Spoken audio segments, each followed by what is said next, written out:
Welcome to Adventure Guys, a podcast for humans and dogs. I'm Eric the Human. I'm Nick the Human.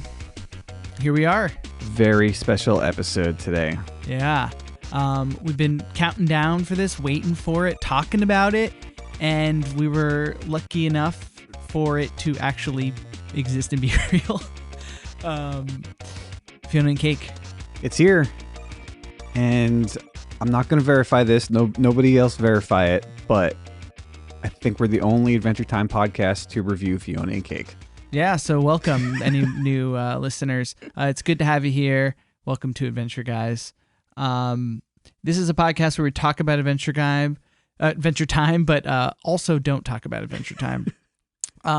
Today, though, it will be. We do have a lot of stuff to talk about. I mean, look, we've been building up to this moment, and last episode we did kind of like a nice little rewatch of the trailer and looked up some tidbits online, actually over the last couple episodes, but there was still like a lot of questions as to like what was this series gonna be, and it dropped last night at midnight. We're recording this on the 1st, and was it midnight? No, I think, well, I don't know what time it was. Last night. It was yesterday. Yeah, it was yesterday. And they dropped 2 episodes, which was a surprise to us. Which just means we're gonna have to review 2 episodes in the time it would normally take us to do one. Well, in our release schedule, anyway. Yeah. We're gonna do the first episode today, and then hopefully next week we'll get out another episode real quickly. Yeah. So we're gonna talk about episode 1 today. Even by the end of episode 1, I think we're still just really getting into whatever this series is gonna be. So we're going in order. Yeah. We should have reviewed episode 2 first. I know we never go in order. New listener, beware. Although you can probably see it from the feed. Which, hey, blessing and a curse. We are the only podcast that is allowed to jump ahead to Fionna and Cake. Yeah. Because everyone else has to go in order. Yeah. Those are the rules. I know. The rules benefit us today. Yeah. Any other podcast that's like stuck in season 5 or whatever, sorry, but you got 5 more entire seasons and Distant Lands to get through before you're allowed to review Fionna and Cake. Yeah. It would be against the law if they didn't. Yeah. So, I mean, Fionna and Cake episode. I mean, Eric, should we just go right into it? Sure. Episode discussion. Episode discussion.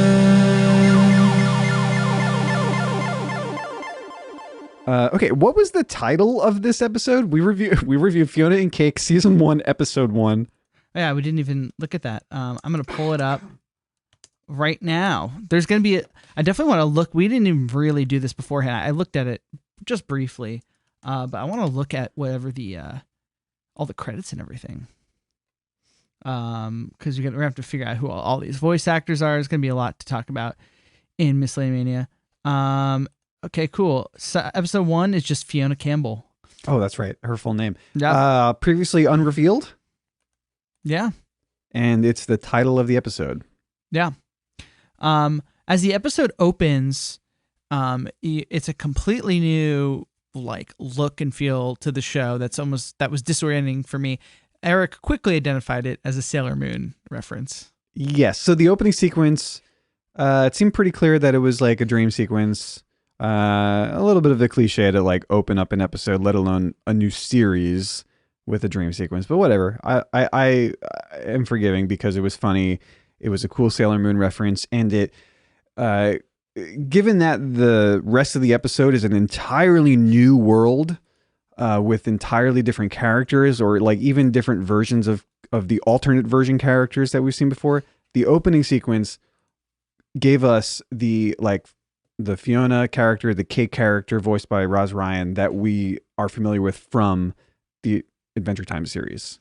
Right. Even if they were doing something weird and wacky, like it anchored us a little bit. It did anchor us, and it does provide, they made it worth their while because it provided another cool device within the story. First off, yeah, it anchors us, and then when we get the reveal of the real Fionna and Cake, that's like a moment, and then like, oh, so this is what's happening.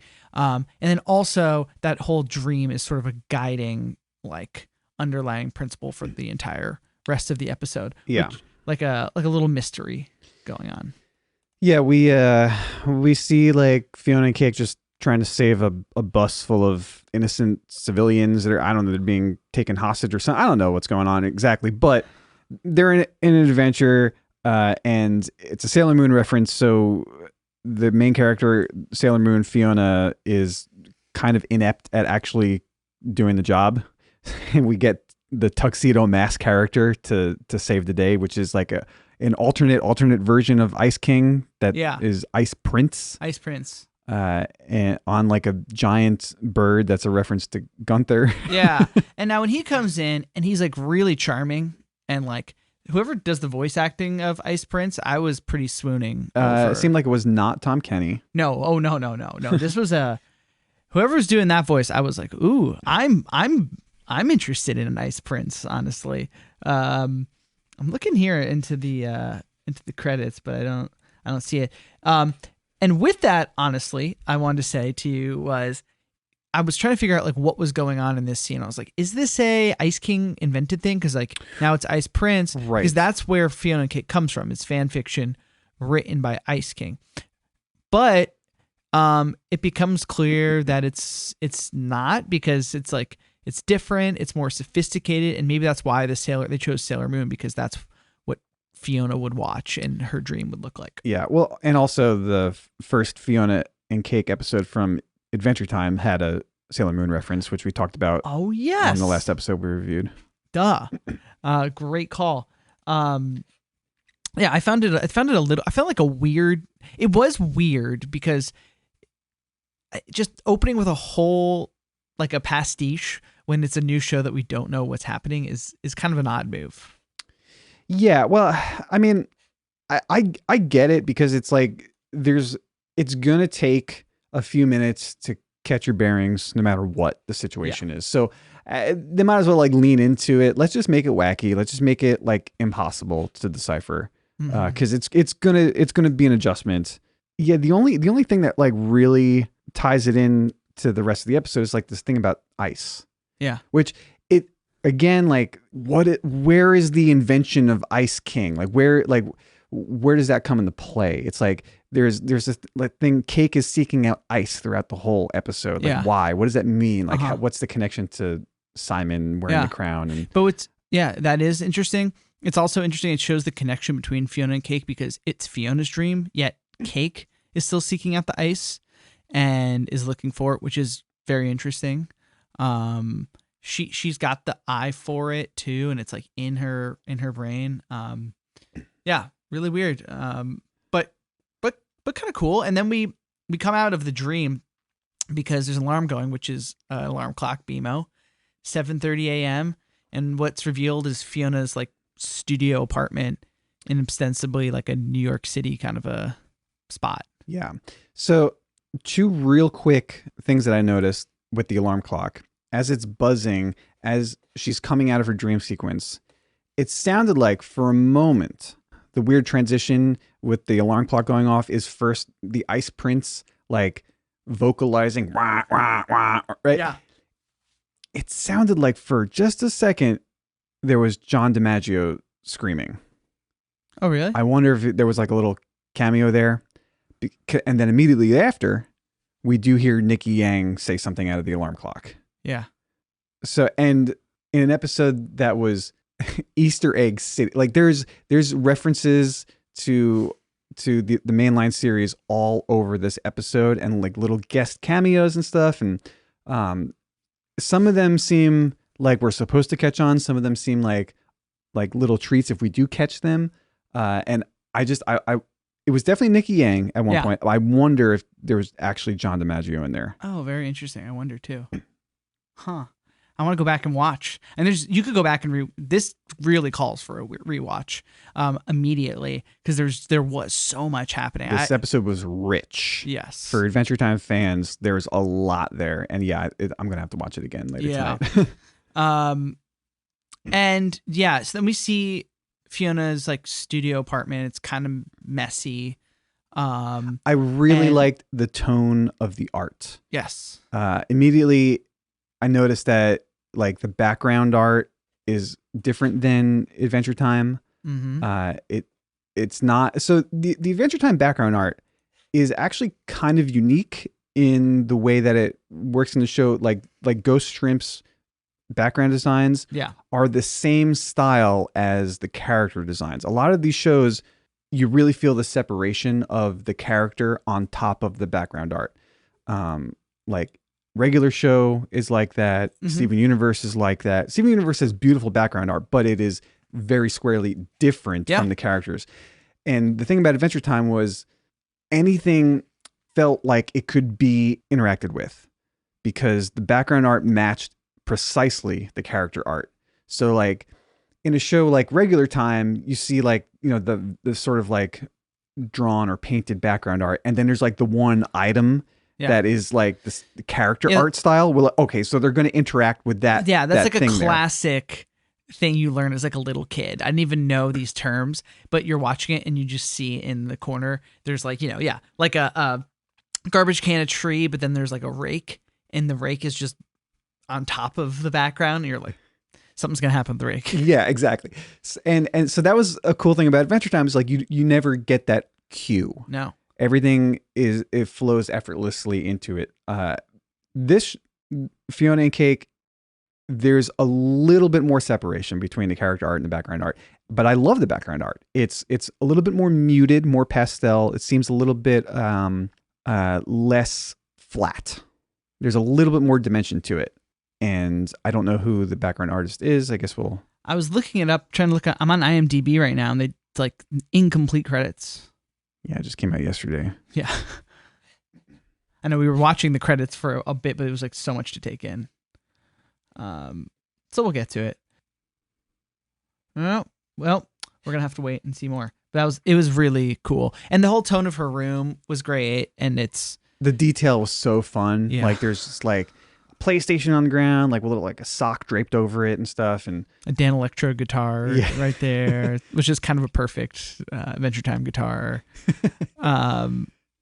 Yeah, really great environments. It felt similar to being Puppy Cat in a way, which makes a lot of sense because Natasha Allegri is a huge part of this. Yeah, it was a fresh take on like familiar settings and characters and stuff. It's honestly everything that you kind of want. Yeah. Whereas like Distant Lands felt like direct continuations of Adventure Time that expanded the universe. This feels like something new.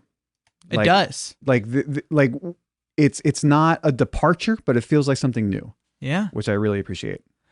I totally agree. It was very clear. Maybe that was also part with the opening dream, and then you come here and then they do the theme song, which is a completely different theme song. It's like completely different kind of aesthetic. Like it feels within the world of Adventure Time and the whole thing, but it's like clearly a new thing. And I wonder, we just only watched the first episode, but I wonder if all these episodes are going to have a cold open and then the theme song, which would be very different from every Cartoon Network show. Yeah. And very different from the original Adventure Time. I was looking up here to find the theme song, and it says I'm finding online that it looks it's written by Natasha Allegri. This is from the original series? I don't know, but I really liked it. I was like, it was like a nice power pop song. Let's listen to it because it's fun. It's sort of existential. There was the thing I don't know if it was one of the recent episodes, we found an interview or a statement from the head of HBO Max who took over the animation division with all the stuff, and there was like one of the programming heads, and she had said that it was going to be for Adventure Time fans, and didn't she say something like she hoped that it would have grown with the fans? Like, yes, it was going to be targeted for a little bit more of a mature audience than the original Adventure Time. Yeah. And it was like, oh man, I want to find. Yeah, there were definitely moments like she says "damn it," and she like takes off her shirt and her pants. Yes. I almost thought she said "fuck" in the beginning of this. You heard? I thought I heard that. I think she said something different, like it was more of a Jakeism, like not fuck him up, but wreck him up or something like that. Okay, yeah. But yeah, anyway, let's listen to the theme song again and watch it. Someone already uploaded it to YouTube. Wow, 437,000 views. We should have done that. Here we go. I'm not really feeling like myself today. Hated every job I've had, what's wrong with me? Every day's the same, painfully mundane. 'Cause I'm running from my feelings and my fear of sudden change. Every time I leave my room, I wanna die. Even when I'm with my friends, I'm alone inside. 'Cause nothing really matters, and I don't know what's sadder. The fact I even try, or that my hopes and dreams are shattered. I'm not really feeling like myself today.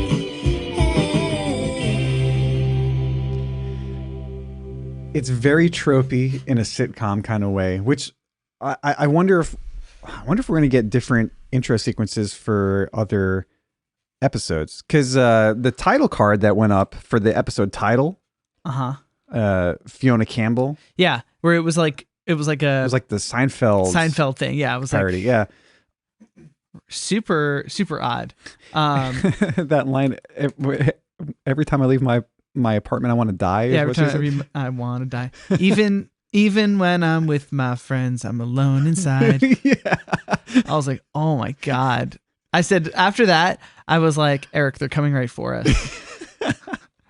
That's when I was like, oh, they are. I was trying to find the quote, but I was like, yeah, this is targeted towards you've been growing a little bit. And obviously, I guess they're supposed to be like probably, what would you say, 20s, mid 20s, late 20s?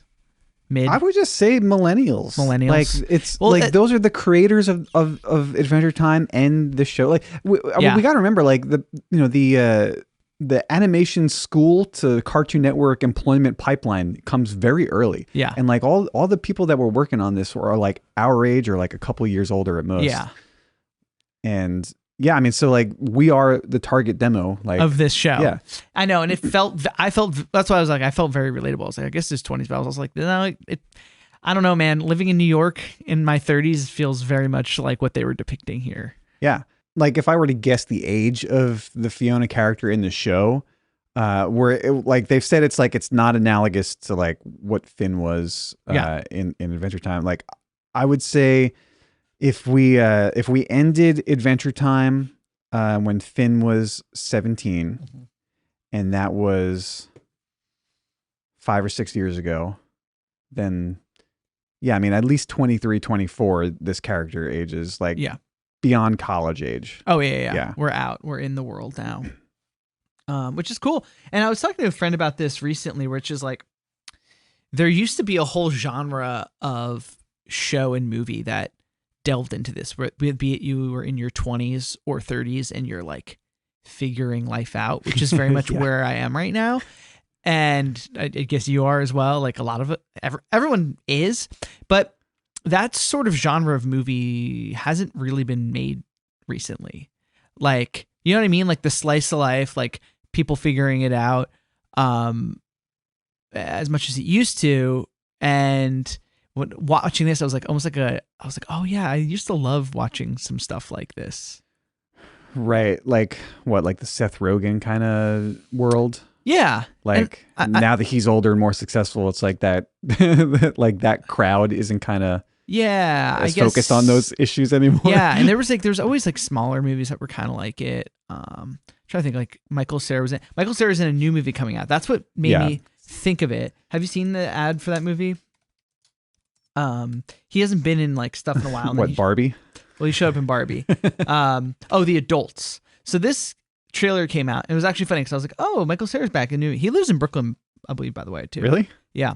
Then I went into the trailers, and I watched the trailer and I went to the comments, and it's got that energy of those those indie movies from 2008 to 2011. I'm a sucker. And people are like, yeah, they don't make movies like this anymore. And it's almost like indie movie. It's sort of like indie rock, where it's like they're not really independent anymore. Like studios are making them, but it was still like a genre Yeah. of movie. I don't know. I'm drawing a blank on like more examples of these that aren't. I mean, I guess like, like probably the success of some of the Rogan stuff for like a Garden State or these movies or Wes Anderson that like made a bunch of money. Then there was all sorts of stuff like that. But anyway, it was cool to be like, oh yeah. And yeah, she's immediately it's also like, it's nice that it's like intimate. We start pretty intimate in Fiona's apartment, getting ready for work with cake. Yeah. So the thing that I immediately noticed about like, this opening scene is that it goes on way longer than it would have if it was an Adventure Time episode. Yes. And yes, the episode is longer. Like it's more than 22 minutes, right? It's like a little bit like 24 or something. Was that?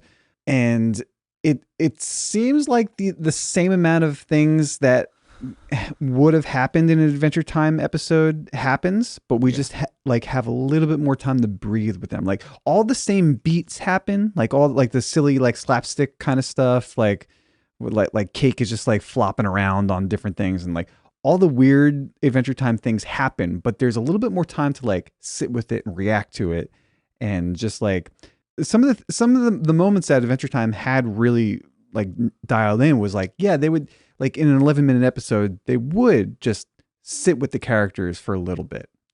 But we get so much more of that now. And I think it's serving it well.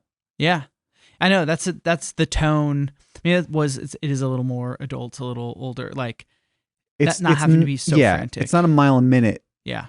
Like Adventure Time was. Like it's a slightly more relaxed while maintaining the same kind of humor. Yes. Which is, I think, a huge part of what makes it feel fresh. Mm-hmm.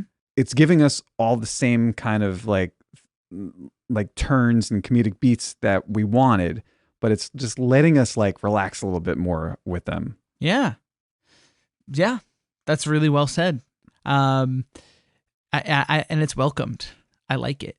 And it's like a really nice version of it. So it's not so dry. Like I felt when I watched Close Enough, which was the show that J.G. Quintel did after Regular Show, and it felt sort of like a sequel show, even though it wasn't, but it did. Yeah. It kind of like this. Yeah. Except they're, in Regular Show, they're already kind of like, when that show starts, they're like 22 or 23, and they're kind of early mid 20s. I think 23 is yeah. Yeah, and then they're that show, they're basically in their 20s, and then they're like, I need to do something else. And then this show picks up and it's like, oh, now we're in our mid to late 30s and have a kid. Yeah. I think that's a great parallel. I think, Close Enough. Yeah, what Close Enough did to Regular Show is what Fionna Cake is doing to Adventure Time. Mm-hmm. And I still felt like even that had the same humor and more room to breathe, but I almost felt like I needed a sec to catch up to that one. Close Enough for some weird reason. It was, it was still faster paced than what we're doing here. Yeah. Yeah. But for, I found this maybe less jarring or something. Maybe it's because it is in the same world, and that there is like a comfort factor to that. Yes. I don't know. But it was a night. I've really felt like just from the first couple minutes and through the end of the episode, and I can't wait for more, where they did really thread the needle nicely, where it feels like what it's new, it's going to be different, but I feel okay. And I'm like, they're going to do this right. Yeah. I mean, a headline is I freaking loved this. I think they really nailed it. I kind of expected them to. I honestly, I did not even consider a world in which this didn't meet expectations. Yeah, I know. They've never really missed on Adventure Time, so I wasn't worried either. Yeah. So then what happens? Okay. So then we go. Cake's being crazy. We get really cool cake vision, which was like in Cake's like eyes and like hearing what Cake hears, which is just like like the Peanuts adults. Yeah. Cake. Yeah. Yeah. That's really good. And and Cake's just like going to the ice maker and rolling around the ice. Hasn't eaten in a few days. Refuses to eat. It's cool. It's interesting. I mean, do we ever get a view of we never really see Finn and Jake interact as like real people, like in a human dog relationship. We get the farm world version. That's what I was thinking of. Which is off-putting. Yeah. And I think that's what they're trying to do when they go to that universe. It doesn't feel natural at all. It's like they're using the normalness of like a boy-dog relationship to make it feel uneasy. And that's not what's happening here. It's like, it just feels very genuine, very, single girl in the city kind of, like it's got enough of the familiar tropes, like from real world entertainment kind of, to make it feel grounded in a way that like Adventure Time isn't usually. Yeah. So I appreciate that. I think that's a fresh take on it.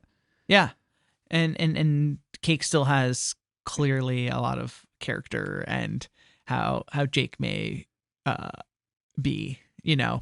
So I wonder if that's Roz Ryan doing the cat sounds, probably, right? Oh, that's a great question. I'm imagining, yeah. Keeps it. That's what it's listed as. Yeah, because we only actually get her doing real voice acting for like that opening dream sequence, which is a tough conceit. It's like, I understand like what's happening in this episode and what the point is and where the narrative has to go, and that it really makes it impossible to get Roz Ryan like in on this particular story. But it's tough that we only get like those opening 2 minutes of her, because she is a huge comedic source in all of the Fionna and Cake adventures. So the sooner we get to her actually being the character Cake, the better. I understand why it didn't happen a lot here, but hopefully we get it in episode 2. Yeah. At least we got the dream sequence. Yeah. So then they go and they're going to go. She's like, oh, you got to go to the vet. They only have a lunchtime appointment. You got to come with me to work. Now we get to go see where Fionna works, and which is a tour guide. It's very silly. And as we go into the world, you just start seeing things. This is where a lot of the Easter eggs were. Like, I saw a hotel that had like a Magic Man hat on it. Then we see like they go into the bus. I'm trying to think of all the Easter eggs we were like calling out as we were going, but you're immediately like, there's a starchy guy. Yeah. And it's like, oh yeah, there's just, I'm like, I saw Abergadaniel. Yeah. And it's funny. And then like later we get banana guards and there's probably some other ones we were like missing. This is why I want to go back and rewatch it. Yeah. There's a lot that you're meant to catch. And then there's some for super fans that happens super quickly, I think, but yeah. And like there was just like a random girl standing on the sidewalk for a very quick shot that just had one of what was it, what was his name, Marceline's ex-boyfriend that was a huge dick. I don't remember. Let me Google that. Who gave away the stuffed animal? Oh, Ash. Ash. Yeah, we saw an Ash on the street. Yeah. That's who it was. Yeah. That weird mohawk that just hangs in front of his face. Yeah. So that was a really good Easter egg. Yeah, and then also obviously Marshall Lee is in the back hanging out, and yeah, so we could talk about that. But I think what's interesting in this show is that she says it later. Like, we get it from the theme song that she's kind of feeling detached and depressed and doesn't know what to do. And through this, she's like had a bunch of jobs. She doesn't really care about the jobs. She's talking about how she like wishes there was more magic or mystery or adventure in the world. And, I guess this is kind of, I'm thinking about like why relating to it. But I guess like, Finn, if Finn was in the real world and forced to try to make his way through it, it's like, I don't think Finn's going to settle down at an office job or hold down something really steady, because he's like an adventurer. It's like every day is a different thing. It's mystery. It's like discovery. It's all these things. So this feels really in character to how, if forced to grow up in the real modern world, what might happen. And I think what makes it relatable to all of us is that we all are kind of Finn when we're younger and everything's new and discovery and everything. And then you get older and you're just like, what the fuck is going on? Yeah. Yeah.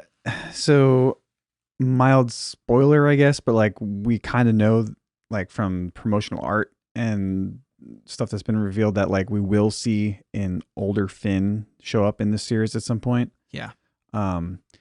Which I wonder what the connection between those two characters is actually going to be. Like Finn, we know that through reincarnation, his soul, right? Like it came to Earth through the comet, and he started his earthly journey as a butterfly, right? So like we don't know like what happened like over those thousands of years, but presumably he didn't really become like conscious or sentient until after the mundanity of our current world was over, right? So like his soul was like reincarnated through all these different ages as like a continual experience of like discovery and adventure and be, you know, involved in this world of magic and stuff. So so is the Fionna character like connected? Is that like the same soul? Is there like a parallel sort of track between these two characters, and having Fionna in this world in which Finn never was, like is an incongruence there. So I mean, I guess, you know, we're all wondering, but like when these two characters do interact finally, what is the actual connection going to be between them? Yeah. Because I also don't like, well, I'm not like 100% just like, oh, this is the girl version of Finn. Like they're the same character. Like it seems like, especially like, and you know, it seems like from the Fionna Cake episodes of Adventure Time, and now especially from this episode, cementing it is that Fionna is her own character. Yes. Like it is not just I know, I'm another drawing take on Finn. parallels, but it seems like, by the end of this series, it's going to be this whole own. Yeah. Yeah. So I wonder how narratively they're going to negotiate that connection, because I really do feel like there's room for Fionna to have 100% distinct characteristics. Yeah. And I mean, you know, this is just episode 1. We don't even know how many episodes we're going to get, do we? 10? Did we say 10? I think it was 10. I think it was 10 Okay. or 11, but I don't know where we got that from. Let me see if it says it up here. But you're very right, which is like, also it's not just like, are there souls? It's like, yeah, what is the connection? But also, like, how's it? I mean, really, in the next episode we'll probably see it. But it's like, is that where Cake is going into? It seems that Cake is going to go into some sort of other dimension that's like more Adventure Time, but clearly not like when we knew it. So it's going to be very interesting to see what that choice is. So, yes, they're on they're so back to what's happening in it. Fionna is giving the tour. It's not going great. She's barely into it. It's just like trying to get through it as a job. Yeah. And like a shitty job. Marshall Lee is there, and we remarked like, is that Donald Glover? And then it like after a couple lines of dialogue, you're like, it is. Yeah, Eric, you're like, that'd be a big get if they got him. Yeah. But he's been quoted a lot recently because like there's supposed to be a Lando TV series happening on Disney Plus, and he was gonna be it. Yeah, and it's been in development for like years now, and like the showrunner is like back and forth about it, and they're just like, yeah, we're waiting for the top brass to give us an update, like what's going on. And Donald Glover was like, yeah, I like playing Lando, like that. There's a lot of like room in that character for me to like explore artistically, but I don't fucking know what's happening. Like I think like supposedly this show is going on, like I'd love to do it, but if it's just going to be like a corporate cash grab, I don't want to do it, you know? Yeah. So like, I like that was such a treat, honestly. Like, do you see that movie? Yeah. Like Solo. Yeah. It's I think it's more maligned than it deserves. I mean, if you're a Star Wars fan, you should like it. Yeah. It's just not it's probably not what we all thought we were going to get. Like, there's so much baggage and expectation that's going to come along with a Han Solo movie. Right. And and it did not live up to that, which we basically want like Indiana Jones in space, you know, like that's Harrison Ford. Like, let's fucking go. But I'd be interested to rewatch it now, knowing what it is and being like, oh man, now just like on its own merits. How was it? Yeah. And Donald Glover as Lando Calrissian was the bright spot of that movie. Yes. I mean, he's got so much charisma. I remember he was still like a little like, I just think in general, I wanted the whole movie to be a bit more high energy, animated, zipping and jiving, but it's like, it's kind of dark, like visually too, like the choice of how that movie looks. Cause like when Harrison Ford and Chewbacca and the whole crew is on stage, like it's like the more cartoony thing. Like that's the thing that you as a kid latch on to. So then to have the movie be like kind of drab and a little slow was sort of like, oh man. Yeah. But he was great in it. And I would totally welcome that. You know, I was also thinking was too, it's like, you know, I bet that he gets this, people talk to him about being Marshall Lee a lot. I'd imagine. And also he just opened his whole own new creative studio, Gilga. Have you looked into that at all? No. And I'd imagine that if you're like financing this whole new like creative agency or whatever like project he's doing, be like, oh, animated series, 4 days of work and you're going to pay me? Okay, perfect. You know? Yeah, that's an interesting angle because Atlanta's over. Mm-hmm. I mean, but yeah, famously, he doesn't do the shit that he doesn't want to do anymore. No. So yeah, he made this whole thing, Gilga, which you should go. They had a whole thing up, and they basically to fill it out. They were just accepting resumes and going through them, like, but like it's like this whole encompassing. They're going to do fashion and produce TV shows and movies, and also have a fashion angle and like a food angle, and it's like all about just quality. It's not about like quantity. He said like, I'm gonna see this quote that was in this GQ article that was pretty amazing. Corruption, he said this, corruption for Gilga would be when we stop moving like a rich kid. What do you mean? Rich kids don't do shit for money. They do based off things where it's going to make them happy. So yeah, he's like, people don't get quality anymore. They need a filter. Gilga is a perfect filter for that shit. So I think it's just like, oh, I've got resources. Let's just focus on making like really good shit. Which is an interesting angle. And I think I think it's smart and there's a place for it, especially within like how we all feel, which is like quantity is the game. Like in terms of like what's hitting, like, you know, especially like music and then like the strategy on TikTok is like, in short form content is it's like, Yeah. talk about it being like, I talk about it as sort of like a digital slot machine where you're putting in your token into TikTok and you're like, all right, baby, like this could be the one that does it for me. So then when you're playing that game, what do you want but more tokens? So it's like, we got to put a bunch of tokens into this game to try to like have it pay off, or like, well, we'll pick up a few dollars there. And then before you know it, like that's what you're doing.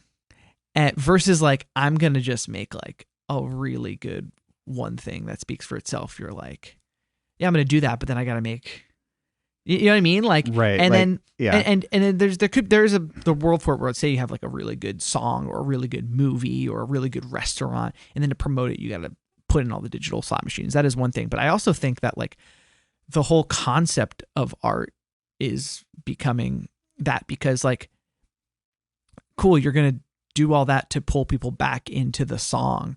But at the end of the day, when you put together the views that you're getting on TikTok, if you're doing pretty well, you're going to be like, oh, cool, I got hundreds of thousands, or I got millions of views across these 20 TikToks I made. And then the song probably might not get as many. I don't know. It's like all of a sudden you're putting all this energy. That's kind of the thing. You know what I'm getting at? Or all of a sudden it's like, wait, what are we even doing anymore?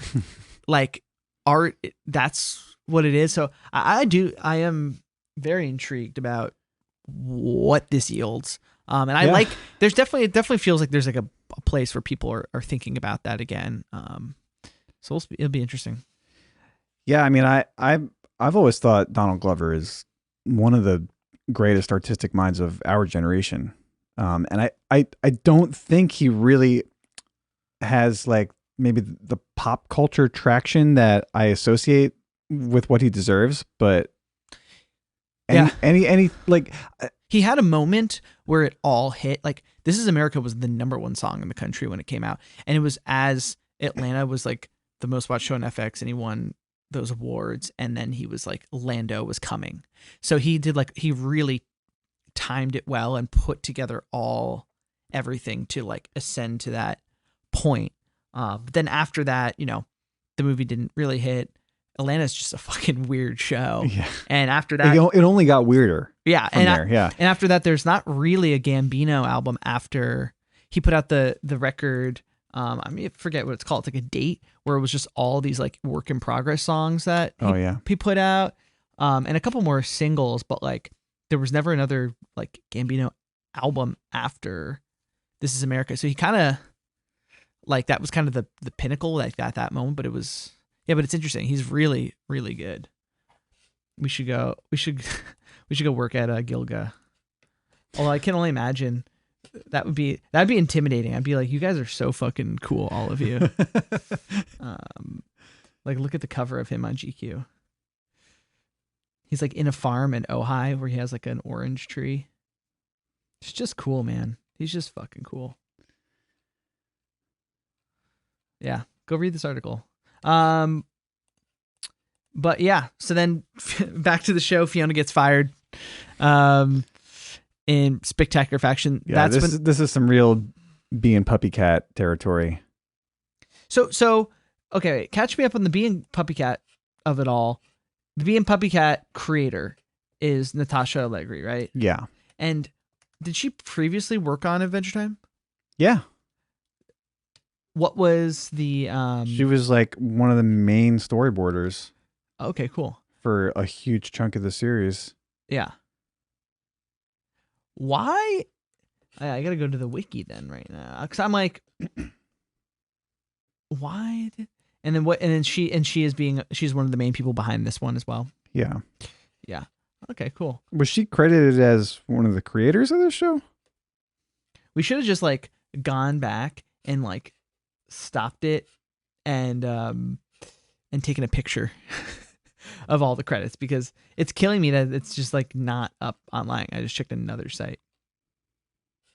Yeah, she wrote and storyboarded on Dad's Dungeon. During the first 2 seasons, she was a character designer on Adventure Time, storyboard revisionist, and designed a multitude of characters that also designed the gender swap. She created all the gender swap versions for the Fionna and Cake. And wrote and illustrated the Fionna and Cake comic miniseries. So she's all up in the Fionna and Cake lore. I was surprised that I didn't see Rebecca Sugar's name anywhere. It must have appeared somewhere, right? She must have had something to do with this. I would have thought. I know. I guess we're still waiting on more detailed credits. Yeah. So yeah. So that was a very Bee and Puppy. That's where the boss demands the uniform back, and Fionna just like throws her pants to the floor and is like, take it. And the boss just goes, Jesus Christ. Yeah. Right? So Jesus exists in this universe. Yeah. Okay. Or, well, Jesus is purported to have existed in this universe. Yeah. And then they're going to go to the vet. On the way, they stop and meet the Princess Bubblegum stand-in. Prince Gumball. Prince Gumball. Yeah. Who Yes. has been upgraded with voice actors from Neil Patrick Harris to Andrew Rannells. What's his name? Gary? Gary, I think. That's what I was trying to look up right here. Andrew Reynolds. Gary Prince is his name. Yeah.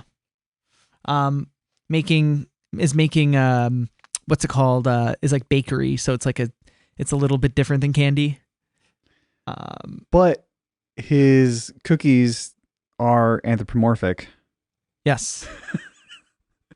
A lot of parallels. Yeah. This is such fertile ground just to like, let's just make another version of like all the things you know. Like, yeah, everything can relate to everything else. It's It's going to be a while before I think Adventure Time fans get sick of like pointing out all the little. Oh no, it connections. was like so fun. Yeah. Like it was bringing me joy to see it. Yeah. Nostalgia is real. I love it. Sweet. And then yeah, they have a whole like exchange in there, and things aren't going well for Gary either. They leave. They've been friends for forever. It's interesting to see like that backstory. I feel like we'll get that developed. Then as she leaves, she runs back into Marshall Lee, drops her coffee, reveals she might not have enough money for rent because of the job being lost, and that she lives in an apartment that's owned by Marshall Lee's mom. Right? It's funny because technically Marceline had squatters' rights on the treehouse before Finn and Jake got there. Oh wow. There you go. And then he's like, well, I can save you money on that. Just go see my friend Ellis. And like, it'll just give him some of this food and you'll be fine. And she's like, okay, I'll try that. She goes to the park, ends up meeting someone named Hunter that shows her the beauty of the park, which was an interesting scene. It looked really cool. It was animated well. I couldn't find a parallel for this Hunter character. It was vaguely romantic. Maybe it'll pay off later. But Yeah, in this episode, it was like just like a one-off scene that it was interesting, right? I guess maybe it'll be a setup later. Yeah, I don't know that on the wiki that one does not have a blue underline to click and find out more. So who knows about Hunter? The character design it makes I feel like it's familiar, but in a way I can't place. Like there's no nose, and the eyes are very wide. Yeah. I, Is it more like Japanese? I don't really know. Like the Hunter, like more of an anime style. Yeah, the like, Hunter character like really felt it to me. You know what I'm getting at here? I'm not sure. Yeah, look. I don't know. The eyes, it's no nose. Yeah, it's really interesting. Was that the voice actor? I think so. Yes. Vico Ortiz. And Fern. Although we don't really see Fern. Yes, and then they... I mean, was that maybe just Huntress Wizard? Like, would that be? Oh, yes, 100% is Huntress, right. Yeah, because like Huntress Yep. Wizard's eyes, yeah, same eyes. We got there. Okay. Okay. Fun. Our listeners will probably just be like, "You fucking idiots! You It's guys are the Huntress Wizard." you're the experts. I listened to this podcast 100 episode what? Yeah. Yeah, and then they go in. We'll look more at this article, or we can look more at this. This is a great article. It's giving us the characters and who voice them. Okay, Yes. so I see Queenie was Chelsea Peretti. Yes, which was the boss of Fionna. Yeah, for the she's tours. hilarious. She is. Have We have you- not seen her much around since Brooklyn Nine-Nine. I mean, she's know. been. Did you watch she's a her mom her, and- her stand up special that came out like 6 years ago or something? I remember one from like over a decade ago, like when she was on Comedy Central Presents and something else. But I don't know if I saw the 6 years ago one. I think she had one on Netflix like 6 years ago, and it was fucking hilarious. Cool. I should go rewatch that. Maria Bamford was star chief. That's very I love fun. Maria Bamford. She was just on Marin. I got to listen to that episode. It Yeah. just went up this week. Yeah, she must be promoting something new because she was on. She wrote a book. Oh, she was on something else as well. I should pick that book up. I bet it's hilarious. Yeah, I'm really interested in seeing it. I'm looking at other folks in here. Some of this must be spoilers for the next ep. Oh yeah, we didn't watch episode 2. Yeah. And I'm not I don't know who some of these people are. We got Phil Lamar, Erica Mendez. Oh, Phil Lamar? Yeah, Listen. right there. Goo Zombies, Dog Tourist number 4. Okay. Yeah, we'll see. Dan Mintz is in here. Yeah, it'll be fun. So, yeah, then they go to visit. Back to it. They go to visit another one, which is very fun. Which was they go to visit Ellis, after Hunter's wizard, and Ellis, LSP, which LSP, and it's the human version of Lumpy Space Princess or Prince or whatever. And There's not much difference between the gender swapped characters. no, and is feeding a bunch of squirrels, and then if you pay it, Which is what LSP does when she's homeless living in the forest. right. And she talks about how she has this, or he talks about how he has this really special connection with woodland creatures, which is very funny. And then is going to inspect Cake and gives it some catnip and knows nothing. And we get like a very extended, funny, like fake psychic thing where Ellis is asking Fionna like what the symptoms are, and then he's like saying what he thinks the symptoms are. Honestly, I was like zoning out. It's funny. Even in this, I'm like, all right, let's get through the LSP bullshit. I know. This was the moment where it's like okay, Fionna is realizing something about herself through describing Cake's symptoms. Yep. Like, all right, here's the emotional core that we've been aiming for this entire episode thus far. It's annoyingly hilarious that LSP is the character that brings her to this realization. But yes. And then through a vision, Cake sees some sparkling and follows it, runs off, and then it's an ice chest in like a cake or like a ice cream cellar, like like a person, like a vendor who's rolling around an ice cream cart in the park. Cake jumps into it and disappears through a portal. Yeah, and that's the end of the episode. That's the end of the episode. I was like, oh shit, it's over. Damn. Like I'm glad they gave us episode 2 right off the bat, but I know we didn't watch it yet. we didn't watch it. Yeah.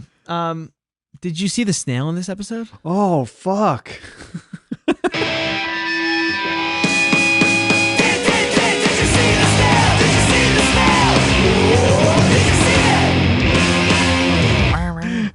Eric, did you see the snail? No, I did not see the snail. Nick, did you see the snail? I didn't. And I was going to ask you, I thought about it at the beginning. I was like, Eric, do you think there's going to be a snail in here? I 100% did not even consider it. I did. It did not cross my mind. Yeah, you're like me. I didn't see it though. I was too busy taking in the world. No, just enamored with everything that was going on. Like it really outstanding episode. Like was there snails in the Distant Land specials?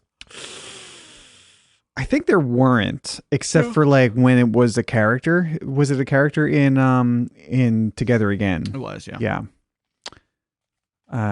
I'm pretty sure we were looking for it to no avail because it just did not exist in the other couple. Well, all right, we didn't see the snail. I kind of hope they put snail in these and we just suck. Yeah. But they don't need to. No. We'll still ask the question every episode. Oh yeah. Okay. Before, I feel like Miscellaneous Mania is gonna. We did it all. We did a lot. Before we do that, I would assume we're getting some new listeners on this episode I hope so. because we're actually doing something topical. For Is this a good episode? Are we doing good? Tell me I'm good. Tell me I'm Yeah, good. please give us affirmation. Did you see the mail at gmail.com? I noticed a couple of cool things that I checked on our analytics for the first time, like in ages. We're coming up on 20,000 plays total. Yeah. Very cool. We get about 100 plays an episode when they first air. Yeah. But some of these episodes are like really up there. Like our first episode has over 800 plays. Well, I guess people are just starting from the beginning. Which yeah. is, Well, I was looking at this actually the other day too, and I was like, oh yeah, 100 people listen to each episode. But then like I was going into the analytics and realizing like over time that like most of them are approaching like 150, 200. Like as time is going on, it's like, oh, people are discovering this podcast. yeah. Like the biggest episode upon release date was our Jeff Rosenstock interview, which makes sense. But our first episode has almost twice as many plays as that, just because people are starting from the top, which is cool. Yeah. And yeah, we've got almost 300 followers on just Spotify, which like these numbers seem a little crazy to me because I hope you just let's just put it all out there. No mystery. We have a pretty consistent base, which is great. Like we're not an interview podcast. Like interview podcasts will jump up around, episode to episode depending on who the guest is. Yeah, or topic podcasts. Like if you have if you get you can choose your topics that are relevant or that might draw new viewers with each topic you cover. Yeah. But yeah, we're just enjoying a pretty consistent listener base, and I think it's really rad. And maybe people are listening for the first time with this episode, and if you are, I hope you stick around or start from the beginning like a lot of other people have done. It sometimes sucks, but usually it's pretty good. Yeah. I appreciate everyone who sticks with the episodes that suck. Me too. That's just part of the podcast. I mean, look, we talked about the quality thing versus quantity thing. Podcasting truly is, though. I mean, we're not changing the art but like this is a volume game where you're gonna have ups and downs when you're doing like a project which we've signed ourselves up for like 300 episodes of this podcast. Like yeah, like a 10-year ordeal. I know, we're like a third done. I know. How long have we been doing this? 3 years. Yeah, just about. Actually, I think it was just our 3-year anniversary. That's insane. Happy 3-year anniversary, everyone. Yeah. Yeah, exactly. Probably right. I think we recorded our first couple episodes in August of 2020 and released them in September. Yeah. Which sort of makes me want to throw up, but then also makes me kind of proud that we've like really stuck with this endeavor for this long. Yeah. Along with the million other podcasts that were started during the pandemic, we're still going. This is what episode number is this? 119 or something like that? Yeah. Yeah. Actually 8/22, 2020. Yeah, it's been over 3 years. Yeah. I'm happy for us. I'm still working on the same songs that I wrote. I never was demoing songs during that time that I'm still like, I'm going to record them for a record. I've released 4 records since we started this podcast. Amazing. I'm now ready to start entering that fold. You're helping me finish one of them. That will be coming soon. And then I have some people I can tell about it now, thanks to this podcast. We also, it's interesting too. I mean, that we're talking about our audience. We have gotten a bit more female and a bit more younger over the last year. That's good, because nothing is an indicator of something being uncool if only guys like it. Older guys. Yeah. I know, it's funny. Before, it was weirdly 45 to 59-year-old people were higher for a second than 18 to 22-year-old people, and we're like, what the fuck? But now it's it's gotten better. Not better, just. I mean, I think our core is still millennials. It seems. Yes. As it would be. No way to avoid that. No. You're sweet, millennials. We love you. But if you are enjoying it, subscribe, rate us 5 stars on whatever podcast app you're listening to us on. You can follow us at Adventure Guys Podcasts. We're on Instagram, Twitter, TikTok, YouTube, and you can donate to us at anchor.fm/Adventure Guys Podcast. But really, if you really want to help us, just tell a friend about it. That would be cool. Yeah. And make sure you come out to our live show whenever we do that. Yeah. Eric has a band called the Holophonics and makes soul records. Go to his Patreon, patreon.com/Eric Daino. Yep, that's it. Eric does all the music, if you've been liking that, the podcast too. Actually, I did the next song, but that's the only one. Eric mixed it still.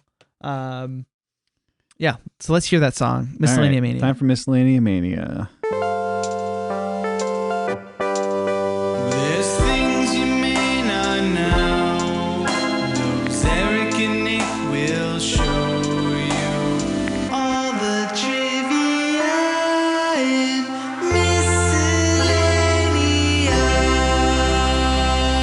Mania. Okay.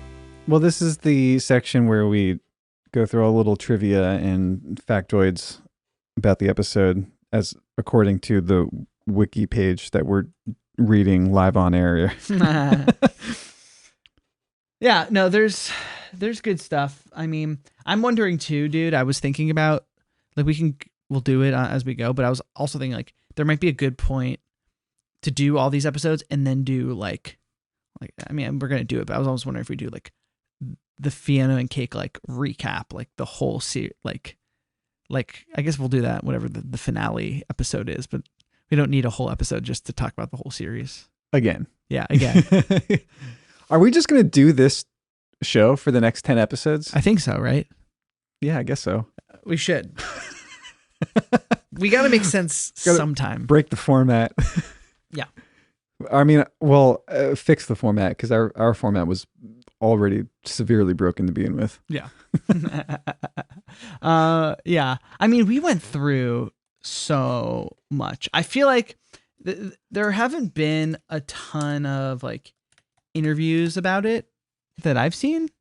But see, like, here we go. Like 13 hours ago, we just got like a great interview. It looks like with Adam Muto about this. Okay. And which is really cool. I feel like now that it's coming out, we're gonna get more lore, backstory, interviews, stuff we can really dive into. Yeah, this, I guess, so baked into the premise of our podcast was that we are reviewing a show and episodes from many years ago. So there's a lot to discover in the intervening time since it aired and since everyone has been talking about it. But this is a little bit different for us. Yeah. I mean, basically like our analysis and our interpretation of something that's happening, and hey, maybe this will finally cement us as the number one Adventure Time analysts doing it right now. Yeah, because there's only primary source takes. There's no secondary sources on this yet. No. Here we go. Well, let's get it up and out there so people can enjoy it. I'm skimming this interview as we go, and they talk about Donald Glover, and Adam Muto says that he was just game to do it. These were established voices, so they went back to see who'd want to do it. But he was surprised. He said he figured that he would be the busiest out of everyone, but he really made time to be a part of the show, and he appreciates it. That's awesome. He says, I think he just does whatever he's interested in, so it was really heartening that he would come back. Hell yeah. I wonder if they say if they asked Neil Patrick Harris or if they just passed him over. Let's look. Why would they pass him over? Oh yeah, not Neil Patrick Harris. I mean, it doesn't say in here. He must have. Then that would infer that they asked him and he turned it down, or they were just like, we don't want part of that guy. But why wouldn't they? I mean, there's the weirdness we talked about last episode. Yeah, that's not. But that's not enough to keep him from doing this.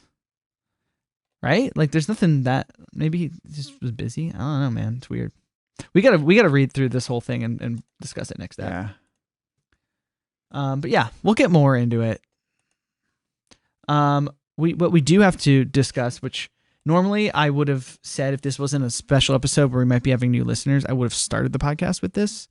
But we can end it as I thought we should be more professional, which was that we got a new Jeff Rosenstock album. Hey, there's our Jeff friends.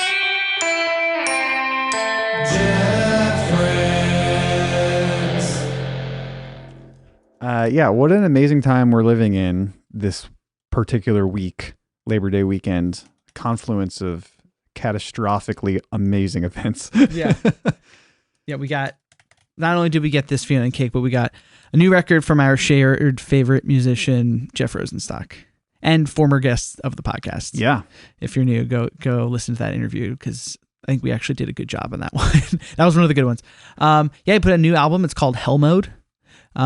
This podcast has now lived through, this is the third Jeff Rosenstock album this podcast has been out for. No Dream. Well, No Sky Dream. Dream. No Dream came out just before we started. Oh, right. No Dream was May 2020. Oh, yeah, damn. Forgot. It was just, I just listened to it all pandemic, so we talked about it. Oh, we talked about it a lot for sure. Yeah. And then Sky Dream.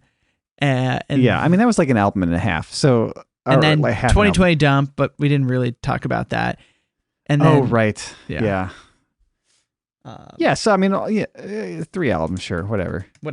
But yeah, but this is like the first like marquee album we've lived through on the podcast. Yes.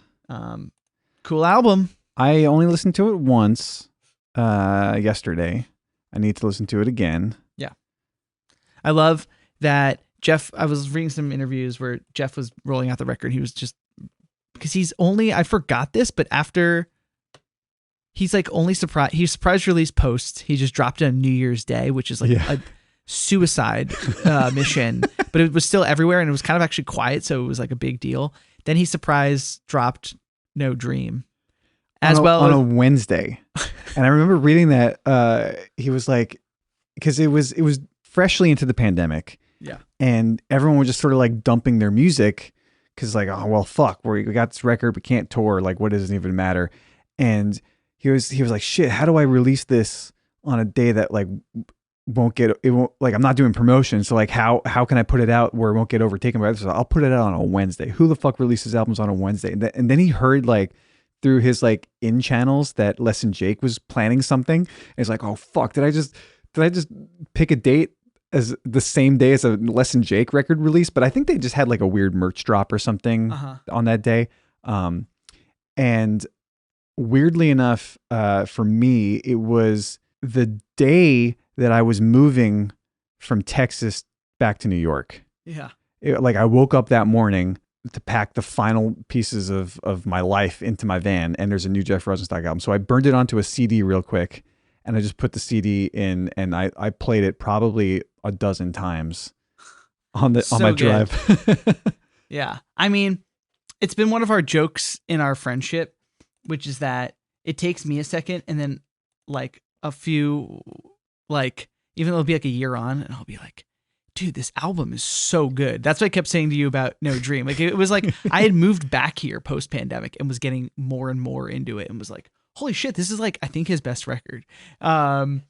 And I've had that actually, I've kind of had that experience for each of his records. I remember We Cool. At first I was like, oh, it's kind of like, you know, more Jeff stuff after Bomb. But then I sat with it and I was like, fuck, this is good. And then I remember listening to Wave, Good Night to You. That's the name of the song, right? To me, Wave Good Night to Me off Worry. And I was like, oh, it's a Jeff song. And then you get Worry and you're just like, oh my fucking God, this album. Like I've had that. It's like it grows and overtakes you. And then eventually I'm like, oh yeah, this is my favorite, his best album. It'll be interesting to see how this one grows. Yeah, I'm gonna need to spend more time with it.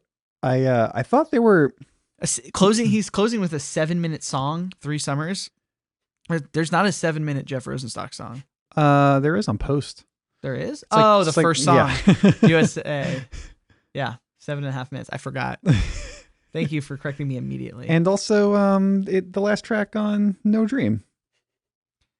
Let Them Win. Ohio Turnpike. Is that one long? I know it's longer, but is it 7 minutes? I thought it was like 5. 45. Yeah, it has that outro. I miss coming There's a home lot to of you. territory that it covers, though. Yeah. It's only 5.5 because it's almost 6 minutes because it's fast. Tempos are fast. Yeah, it's a good one. But yeah, there's some moments on this new record that really remind me of Bomb the Music Industry more than the last few albums. Like there's some moments like this is very Bomby. Like the song Head. The second song? Yeah. That is total Bomb the Music Industry. Yeah. Well, yeah. That's what's interesting about it is like I thought after Bomb the Music Industry, like he really was maturing, and then on Vacation he's going into new areas. There's no ska. It's like indie rock. And then he like was like, okay, now I'm like an indie rock guitar guy. And then that's what I always thought was funny. And then on Week Cool, he opens with Get Old Forever, and you're like, wait, this could be a Bomb song. But then it's pretty much there. But then like every so often, I thought that No Dream, I was almost like, this is like, it was like he was veering back towards his Bomb roots, where it was like more chaotic, more punk, more raucous. And then on Hell Mode, there's some stuff. I mean, there's some stuff on here that he never would, or I don't know.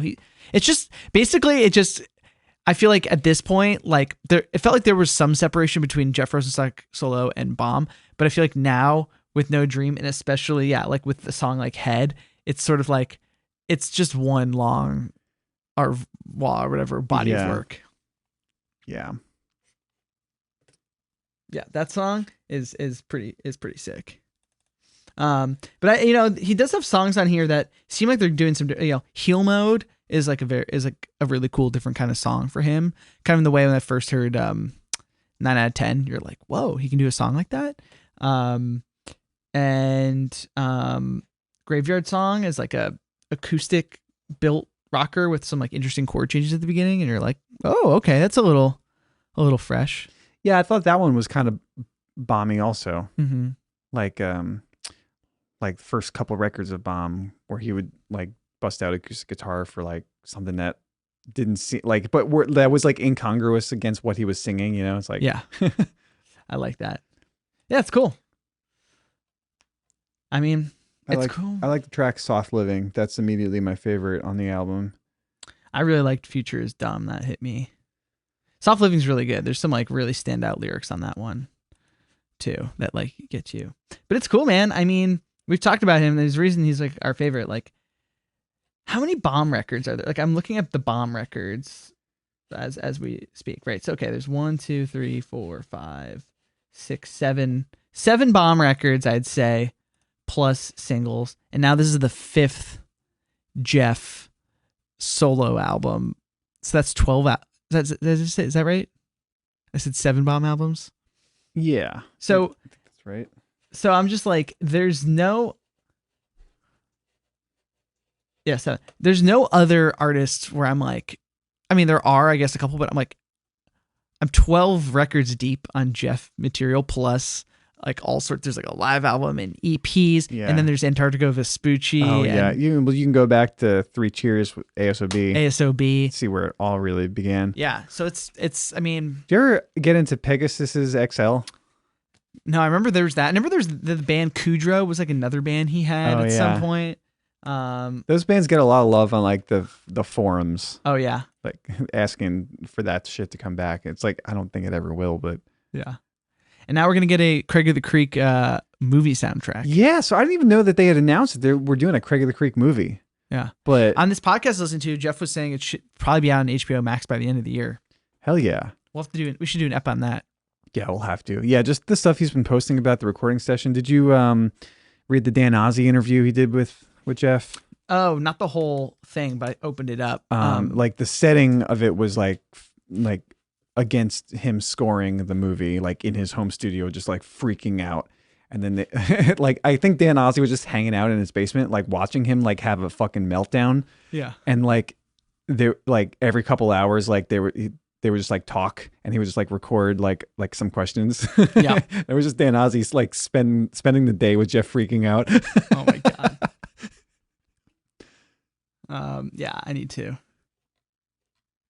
Yeah, where it's like he's really busy. I mean, I guess that's like, yeah, I remember reading that. People would be like, because he drank so many songs about like drinking beers and partying and everything, and like Bomb was like a party band, and so that's what you think Jeff is. But then it's like, I mean, it's pretty clear. I mean, 12 great albums and scoring a show, and it's like, no, the guy knows what he's doing. Yeah. And I listened to the interview. He was talking about how he was like really taking it seriously and almost like going too ambitious on the soundtrack. It sounded like hiring an orchestra, which no one asked him to do. He was like, it's a movie, so we should do an orchestra. And he was talking about how he was busting out a lot of music theory stuff, that like 12-tone scales and stuff. And he was talking about, he went to school for music, and he was like, yeah, I was really good at theory, but like I had no application for it. He went to school for music? I thought he went for graphic design. No, I think he did both. Because I think he went to NYU, where you can make up your own major. Oh, really? Yeah. He had rich parents. I guess so. From Long Island. The Gallatin School or whatever. Where do you know about that? No. Yeah, at NYU, I don't know if you can still do it, or I don't know. But I remember meeting another guy when I was at Delaware. He was like a DIY punk guy who like stayed at our friend's house and was touring. And it was called Attica. He was touring the country on a bike. But he went there, and like you could like make up your own major, but you had to like get it approved by people. Oh, well, I kind of did that at Delaware. Mm-hmm. And by making up my own curriculum, I basically just said, hey, I want to do more music and less bullshit. So maybe don't require me to take math and science, and I'll just take master's level music classes. And they're like, all right, that seems okay. That's awesome. So yeah, I went all through my entire undergrad, all 4 years, without having to take a single math or science class. Yeah. So glad I dodged that bullet. That's a feat, man. I love that. I just had to take like crazy research seminars with the grad students. So good. But yeah, continue to love Jeff. I'm going to go see him on Thursday at Terminal 5. Very, very big show. 3,000 person venue. Bummed I'm missing that one. Next weekend is an insane weekend for shows, and I'm missing all of them because I have to work insane shows. Dude, we would have been going to Chris Farron and Diners. Dude, okay. I love this Diners album. And Chris Farron, the 9th? Yeah. Saturday the 9th, Chris Farron's playing elsewhere, but also Hans Gruber and the Diehards are playing a show in Brooklyn. I forget what venue. And then also the Scatolites are playing at Brooklyn Bowl, which I would be working normally, except also I have to do a wedding band gig upstate. So yeah, there's just insane gigs, and I'm missing all of them because I have to work other insane gigs, and what a bummer. Yeah. Well, dude, we'll see Jeff again together soon. Yeah. Chris Farron, I should say, on first listen, I kind of liked his album better than I liked Hell Mode. It doesn't have to be a competition, Eric. It doesn't, but on first listen... You want to make it a competition. You like that album a lot. Yes. And I will say that my least favorite song, one of my least favorite songs on Hell Mode is Liked You Better, like the lead single. Oh, really? And that's my favorite song on the album. I can't get it. And like having that be like the representative for like the album that I know the most anyway, like that has made it difficult for me. Interesting. What do you not like about this song? I don't like the melody. Oh. And it's all about that melody. Yeah. Huh. I love that melody. I know they do it a bunch of times, as songs do. Yeah.